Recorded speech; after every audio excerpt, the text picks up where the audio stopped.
एक बार भगवान बुद्ध एक गांव से गुजर रहे थे। उस गांव के लोग उनको पसंद नहीं करते थे। उन लोगों ने बुद्ध को घेर लिया और उन्हें बुरा भला कहने लगे।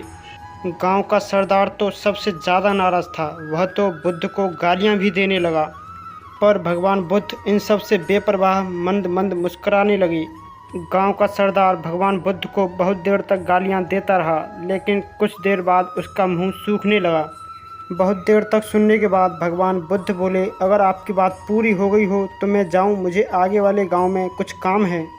वहां के लोग मेरा इंतज़ार कर रहे होंगे। यह देखकर गांव का एक व्यक्ति बोला, हम आपका इतनी देर से अपमान कर रहे हैं, तुम्हें गालियां दे रहे हैं, लेकिन तुम इसका जवाब देने की बजाय मुस्कुरा रहे हो।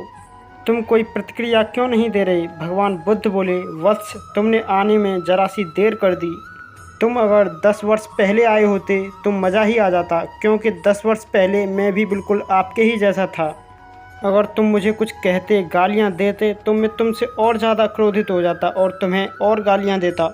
लेकिन अब मैं आगे बढ़ गया हूँ, अपना क्रोध, घृणा सब पीछे छोड़ आया हूँ। अब मैं वहाँ पहुँच गया हूँ जहाँ पर तुम्हारी गालियाँ पहुँचना असमर्थ हैं। तुमने मुझे गालियाँ दी, ये तुम्हारी भावना है, लेकिन तुम्हारी भावना मुझ तक पहुँच ही नहीं रही। मैं इन गालियों से अवग्रस्त तभी होऊंगा जब मैं इन्हें स्वीकार कर लूँगा। लेकिन अब मैं इन सब चीज़ों से बहुत दूर आ चुका हूँ। अब मुझे इन सब चीज़ों का कोई फ़र्क नहीं पड़ता। अब भी मैं बिल्कुल पहले की तरह ही शांत हूँ। यह सुनकर गांव का सरदार बोला, अरे ऐसे कैसे? हमने आपको पूरे गांव वालों के सामने गालियाँ दी हैं, फिर इन्हें लेने और ना लेने का क्या मतलब है? तब भगवान बुद्ध कहते हैं, कल मैं एक गाँव में गया था।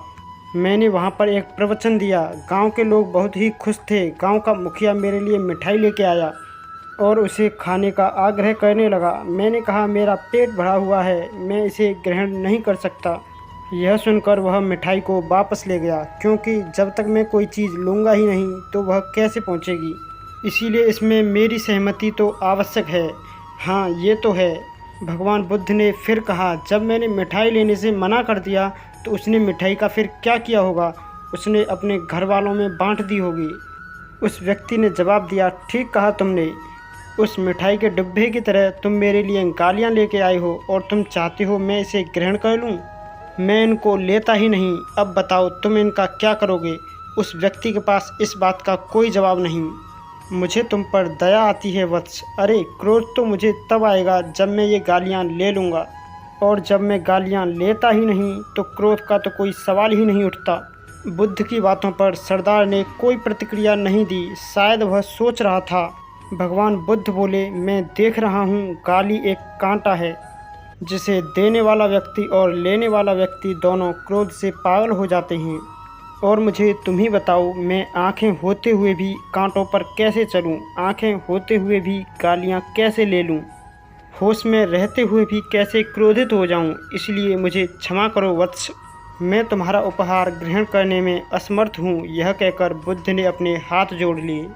बुद्ध की बातें सुनकर सरदार लज्जित हो गया। उसकी आंखें झलझला आईं। उसने कुछ कहना चाहा, लेकिन उसके होठों ने जवाब दे दिया। अब उससे नहीं रहा गया और वह बुद्ध के चरणों में गिर पड़ा।